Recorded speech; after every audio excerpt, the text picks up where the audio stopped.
Shriti Prasad, and I am here to present my final assignment for the course Trends and Issues in Special Education, which consists of a synthesis essay and a recorded presentation. Inclusion was chosen as the topic for this essay. This synthesis paper explores the importance of inclusion in fostering a multicultural and just society. But what is inclusion?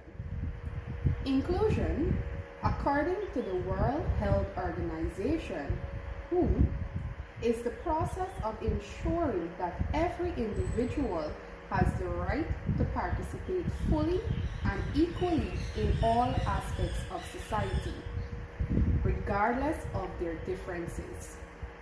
This means creating an environment where diversity is celebrated and where people are valued for their unique qualities and contributions. In the context of disability, inclusion means ensuring that people with disabilities are fully and actively participating in society and that their rights are protected. This includes ensuring that they have access to education, employment, healthcare, and other essential services, as well as the opportunity to participate in community life and decision-making processes. Inclusion is a fundamental human right and is essential for creating a more just and equitable society. This essay argues that inclusion can be achieved through education, social integration, and policy change. Inclusive education can help raise awareness and understanding of different cultures and identities, foster empathy, and promote tolerance and acceptance. Social integration through community gatherings, group activities, and shared spaces can promote a culture that values inclusion and diversity. Policy change can reduce inequalities and promote participation by addressing concerns related to discrimination, accessibility, and equity.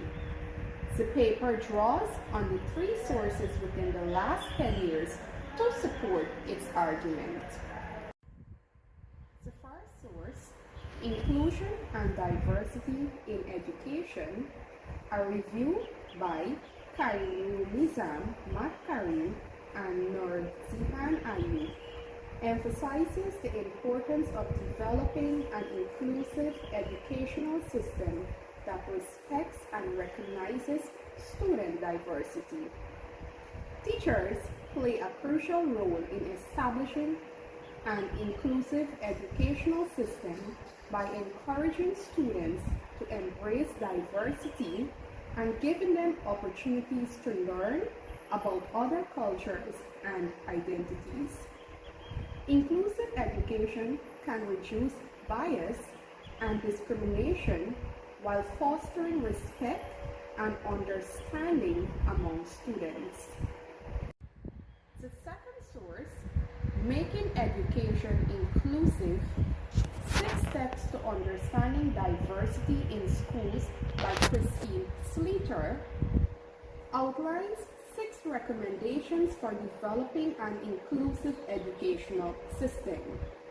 These include valuing diversity, creating a safe and friendly environment for all students, involving parents and the community, training teachers and administrators to work well with different populations, including multicultural education in the curriculum and assessing the performance of the inclusive education system.